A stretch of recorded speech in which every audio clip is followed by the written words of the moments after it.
Olá, no programa de hoje vamos falar sobre vícios na juventude e sobre o Outubro Rosa. Eu sou Fernando Negrão e está no ar o Uniso Comunidade.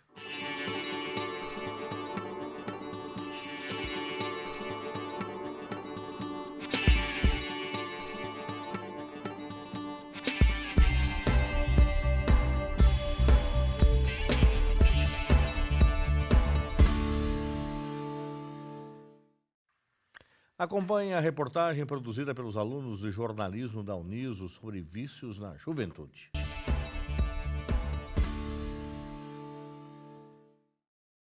Desemprego, ansiedade, falta de oportunidades e a própria transição da adolescência para a vida adulta são questões cotidianas que podem influenciar os jovens a buscar um refúgio em espaços que sejam livres dessas cobranças. Mas, segundo especialistas, um dos principais fatores que influenciam na busca dos jovens por esse espaço mais reservado é a ausência das relações interpessoais. A fuga para a tela, ela é uma fuga dos próprios sentimentos.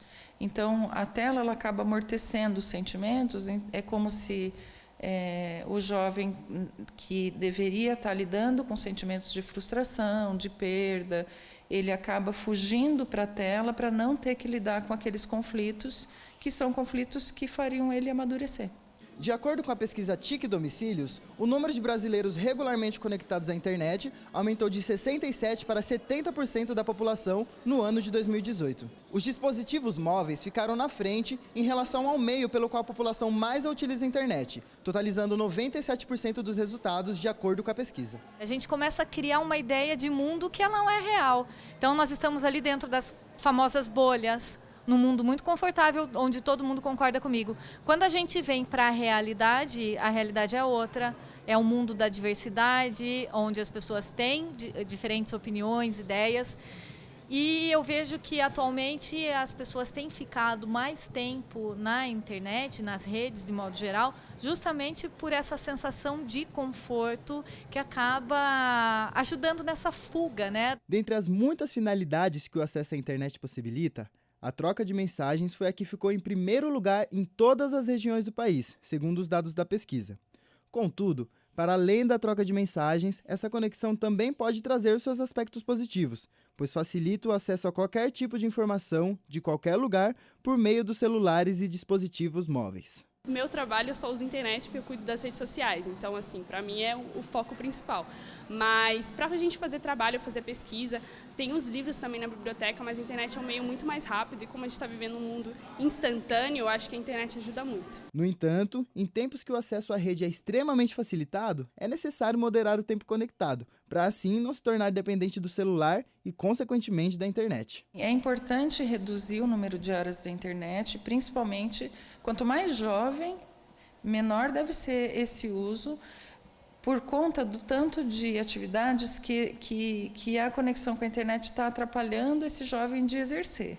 Então, o jovem precisa ter atividades de socialização, precisa ter atividades de interação, precisa namorar, precisa se divertir, precisa passear. E a internet acaba a gente deixando um pouquinho frio, assim, as pessoas acabam deixando de olhar assim no olho, então acho que isso acaba sendo bem importante para a gente desfocar um pouco e poder concentrar no ser humano. Em contrapartida, algumas pessoas acreditam, de certa forma, que nós já nos tenhamos tornado os reféns dessa tecnologia. Eu acho que às vezes a gente tem que dar uma pausa, mas não muita, porque no mundo que a gente vive hoje, tudo depende um pouco do celular ou da internet. Essa foi a reportagem dos alunos de jornalismo da Uniso, o Eric Florencio e o Jonathan Alves, sobre vícios na juventude. No próximo bloco, vamos receber o professor Lorival Antunes de Oliveira Filho para falar sobre câncer de mama. Nós vamos para um rápido intervalo e voltamos já.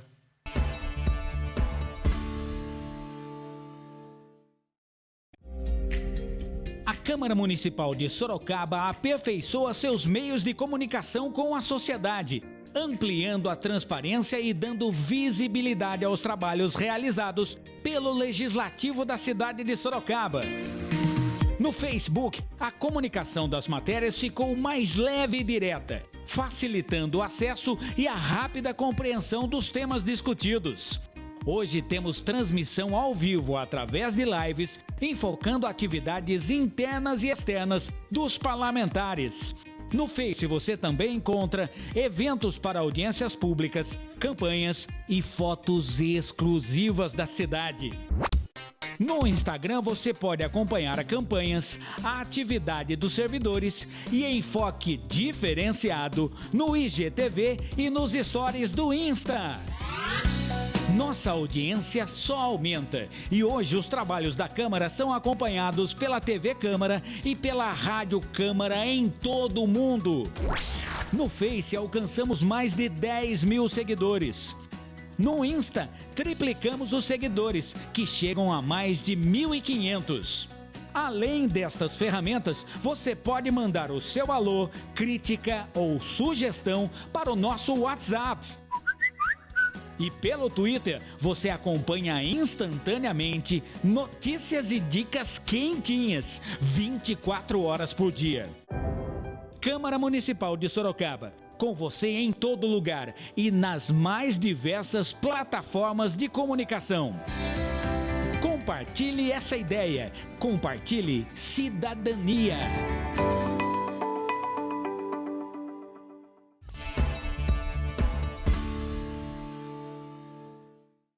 Estamos de volta com o Niso Comunidade. Outubro Rosa é o mês de campanha de conscientização que tem como objetivo alertar a população sobre a prevenção e diagnóstico precoce do câncer de mama e do colo de útero. Para falar sobre o assunto, vamos receber o professor Lorival Antunes de Oliveira Filho, professor que é biomédico e ministra aula nos cursos de saúde da Uniso.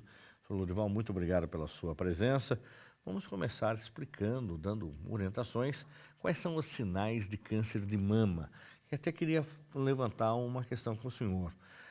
Alguns profissionais de medicina, eu já até li uma entrevista sobre isso, dizendo que o autoexame da mama não deve ser mais feito porque muitas vezes a pessoa faz o autoexame e, consequentemente, não procura fazer um exame mais elaborado e, consequentemente, quando foi fazer um exame de mama mais elaborado, e já estava com câncer em estado avantajado. O que o senhor tem para falar sobre esse assunto? O autoexame ainda deve ser feito, ele aparece, ele dá sinais, a pessoa de repente detecta sim no autoexame, ou isso já não é mais não deve mais ser feito em casa e deve sim procurar fazer uma mamografia, um exame de forma mais elaborada com um profissional da área de saúde. Perfeito, Fernando. Em primeiro lugar, obrigado pelo convite, é um prazer estar aqui e para falar um pouco sobre esse assunto que é tão atual nos nossos dias. Bom, em primeiro lugar, a principal característica ou manifestação do câncer de mama é, de fato, o aparecimento daquilo que o pessoal costuma chamar de caroço, o nódulo, né? Ou aquela massa tumoral. Claro que isso pode trazer algumas outras consequências, mas quando comparado a outras doenças, essa é a principal característica ou o principal sinal e sintoma. Bom, o que você comentou sobre a questão do autoexame é uma colocação muito pertinente. A questão não é se ela... Eu acho que o ponto que você colocou é o ideal. O autoexame ele deve ser realizado? Deve, mas ele não pode excluir de forma alguma a mamografia, por exemplo. Porque exatamente o que pode acontecer é que a pessoa se sente segura no autoexame a ponto de achar que não tem um aparecimento de nenhum caroço, alguma massa tumoral, e ela já descarta então a necessidade de ir realizar uma mamografia. E o ideal, o que nós aconselhamos é exatamente isso, que seja uma combinação desses exames que nós chamamos de exames indicativos e sugestivos, o autoexame com a mamografia. Lembrando também, Fernando, que a mamografia de rotina, ela vai ser indicada para principalmente mulheres na idade de 40 anos. Mas o autoexame conscientizado com a importância da mamografia, ele deve ser contínuo, né? Ele deve ser indicado para trazer essa prevenção completa do câncer de mama. A partir de que ano a mulher deve fazer esse autoexame, então? O autoexame, ele deve ser realizado principalmente no momento em que a mulher ela já entrou na puberdade, já tem o desenvolvimento da glândula mamária, as influências hormonais nesse desenvolvimento, ela já pode sim realizar o autoexame de forma saudável. né? Uma vez detectada uma preocupação ou alguma alteração, muitas vezes, Fernando, nem é o aparecimento de um caroço, mas uma região mais dolorida, uma região que está gerando algum desconforto, deve-se imediatamente procurar, né, uma clínica, um acompanhamento para ir para a mamografia. Agora, para fazer a mamografia, a recomendação é a partir dos 40? A mamografia que nós chamamos a de rotina, a partir dos 40, de forma preventiva. Agora, no surgimento de uma alteração, imediatamente procurar a clínica, o acompanhamento do diagnóstico com a mamografia. Agora, e o homem, ele de fato pode ter também câncer de mama? Exatamente.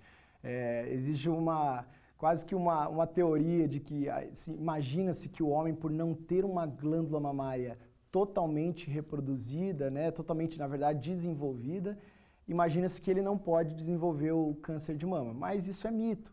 Os homens também podem ser acometidos de câncer de mama. É claro que numa proporção muito menor, numa incidência muito menor do que as mulheres, mas é possível sim. O homem ele tem a glândula mamária e ele pode ser acometido dessa doença. Qual é a causa do câncer de mama, tanto no homem quanto na mulher? Então, a principal causa do câncer é o fator genético. Quando a gente pensa no histórico familiar, aquele caso que a mãe teve um câncer de mama, a avó, a tia, a genética, porque o câncer é uma doença genética. Então, o fator genético é a principal causa por trás. Quando nós descartamos o fator genético, ou seja, a herança que é passada de geração em geração, o principal fator relacionado ao câncer de mama são os hormônios. Aí a gente começa também a entender um pouquinho mais a relação da incidência na mulher quando comparado ao homem. Porque, por exemplo, o estrógeno ele está muito mais em atuação no desenvolvimento da mulher. Então, esse segundo ponto é fundamental. Os hormônios vão ter um impacto significativo na causa, né, no desenvolvimento do câncer de mama.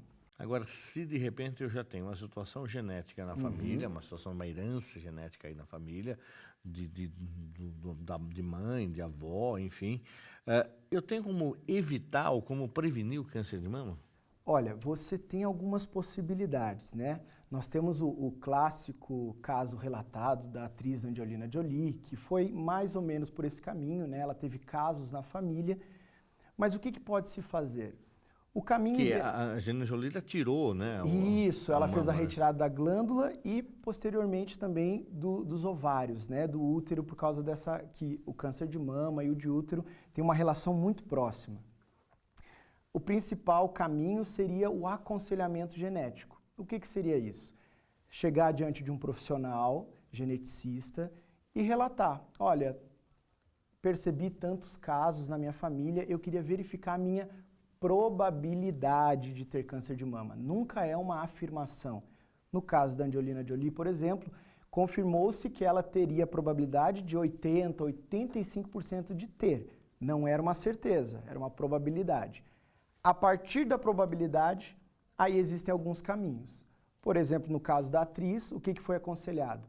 A retirada da glândula. Porque uma vez que você retirou o tecido que poderia ficar doente, você está reduzindo de 80%, 85% para 5% a probabilidade do desenvolvimento da doença. É claro que hoje em dia, no nosso país, ainda nós enfrentamos a questão do preço de um aconselhamento genético, de uma análise genética, não só no nosso país, né? De uma forma global também. Ainda são exames caros, mas algumas coisas já estão entrando no Sistema Único de Saúde, a acessibilidade a esses exames já está melhorando bastante. E tratamento, do professor Lorival, existe tratamento para que de repente a gente consiga já resolver no começo, quando a mulher fez o autoexame, ela percebeu então esse caroço, ou ela foi fazer uma mamografia e foi detectado, existem tratamentos que são bem-sucedidos? Sim. Esse é um ponto, eu acho, Fernando, fundamental quando a gente fala não só de câncer de mama ou qualquer outro tipo de câncer. Porque a palavra câncer assusta, né? Sim, parece seja uma ele palavra qual for. que isso. já vai levar à morte. Uma sentença de morte, né? perfeito, é isso mesmo. E na verdade hoje nós sabemos que não. Câncer de mama, claro, existem vários tipos de câncer de mama, né? Não é só um único tipo. Dependendo do câncer de mama, nós temos tratamento eficazes e a pessoa de fato ela é curada desse câncer, né? Ele vai regredir e não vai voltar a aparecer nessa pessoa. Quando nós falamos de tratamento, nós dividimos em 2 grupos. Tratamento local, que é o que nós conhecemos como a cirurgia, e a radioterapia. Nos tumores um pouco mais avançados, já pode-se partir para o segundo grupo, que é um tratamento sistêmico. Aí entra o que nós conhecemos de quimioterapia, hormonioterapia e hoje em dia também há uma conhecida como terapia biológica. Nós utilizamos muitas vezes vírus para fazer o tratamento de doenças como o câncer. E quais são os sintomas? Existem sintomas físicos, existem sintomas psicológicos? Quais são os sintomas do câncer? Para se detectar a doença, o aparecimento do nódulo, né, do caroço é o principal evidente. Pode acometer de alguns outros sinais, até pode, né, de repente uma inflamação, a dor, né, no local devido à inflamação, mas só se ele já tiver em estadiamento um pouco mais avançado. Agora, no momento do diagnóstico, o emocional com certeza pode interferir. Então, nós sabemos que uma paciente com câncer de mama é totalmente diferente do outro paciente com o mesmo câncer de mama. Porque hoje em dia a ciência já mostra que o emocional do indivíduo, ajustando a fisiologia do indivíduo, pode ajudar ou não no tratamento do câncer. Agora vamos falar com relação também ao outubro. Também tem uma prevenção aí ao câncer de útero. Sintomas também de câncer de útero. No caso do útero, quando nós falamos especificamente, dependendo do tipo de tumor e dependendo do estadiamento desse tumor, aí nós podemos ter, por exemplo, sangramento, nós podemos ter a questão também da dor, aí nós podemos ter alguns indicativos um pouco diferentes, mas isso faz reflexo à localização do tumor, ao momento que ele está se desenvolvendo. Por isso que é importante nós não esperarmos sinais e sintomas, né? Nós precisamos, porque afinal, sangramento não é a única razão de câncer, né? Temos outras causas que podem levar a um sangramento, por exemplo, proveniente do útero. Então, por isso que é importante não esperar um sinal e sintoma tão evidente no caso do câncer. E por isso que a prevenção é tão importante. O que pode também causar o câncer de útero?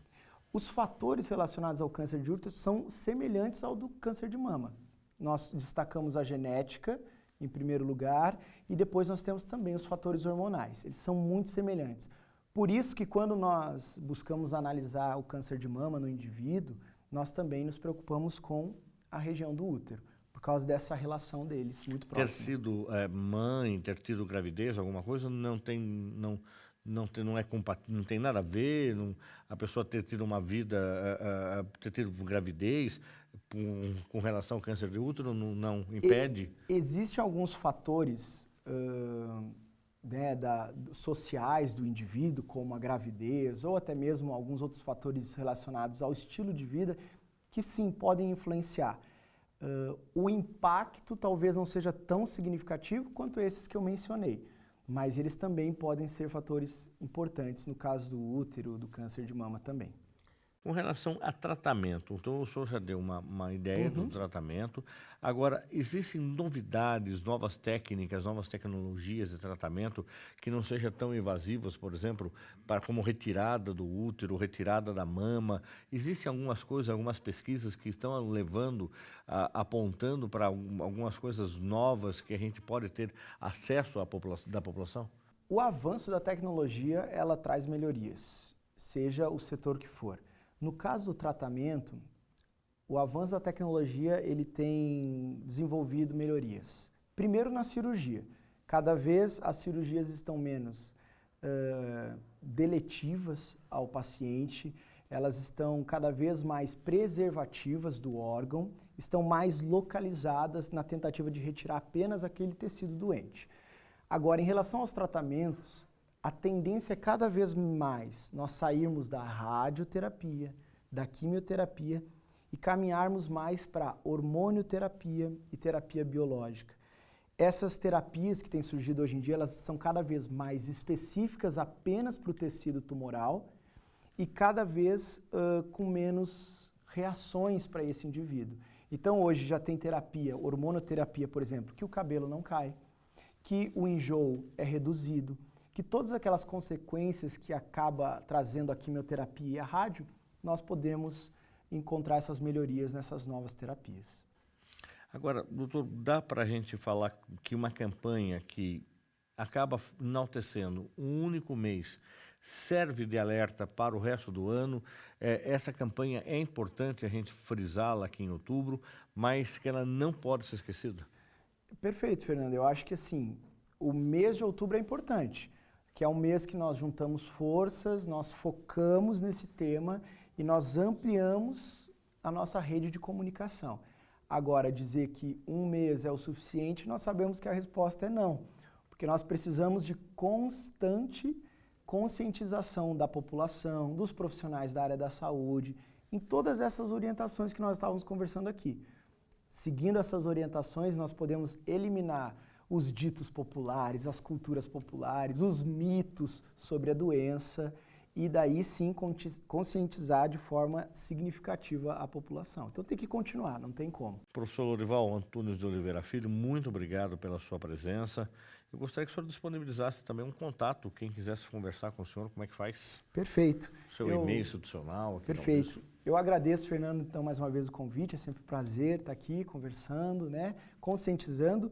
Bom, o meu contato é o e-mail institucional, é lourival.filho@prof.uniso.br e eu fico à disposição aí para receber e-mails, esclarecer mais dúvidas e trazer essa conscientização um pouco melhor. Fique agora com a Agenda Aí. Vivi Barbo traz as dicas para o seu final de semana. Eu sou Vivi Barbo e está começando a Agenda Aí.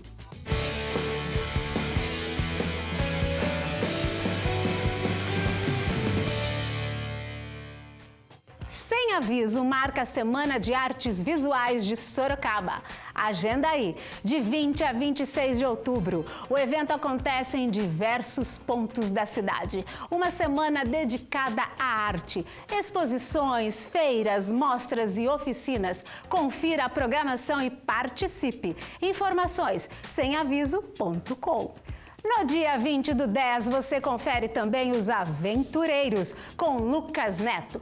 Um show pensado para todas as crianças. Aventureiras. Lucas Neto leva ao palco brincadeiras e aventuras do seu canal, que transmite a importância de se estar perto de quem gosta. No dia 20 de outubro, domingo, a partir das 18 horas, no Recreativo Campestre. Willy Wonka Festival com 18 horas de festa. Sítio Caló em Sorocaba, São Paulo, no dia 26 de outubro, com início às 22 horas.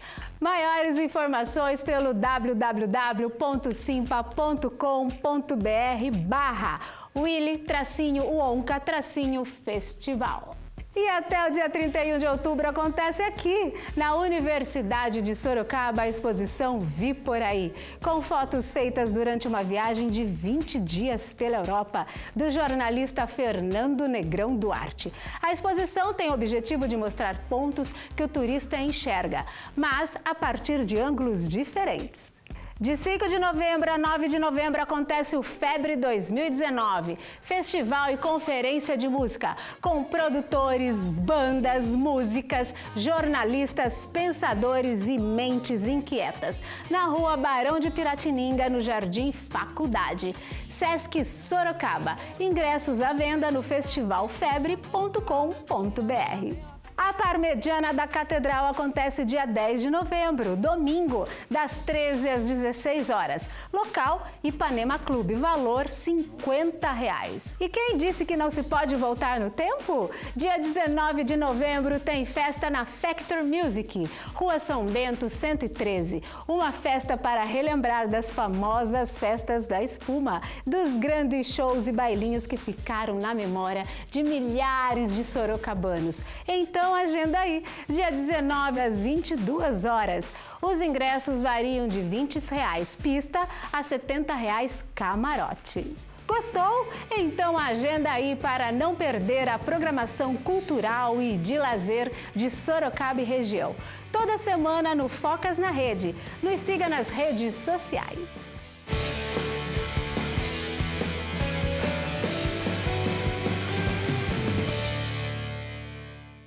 O News Comunidade fica por aqui. nos siga nas redes sociais. Obrigado pela sua audiência e até o próximo programa. Até lá!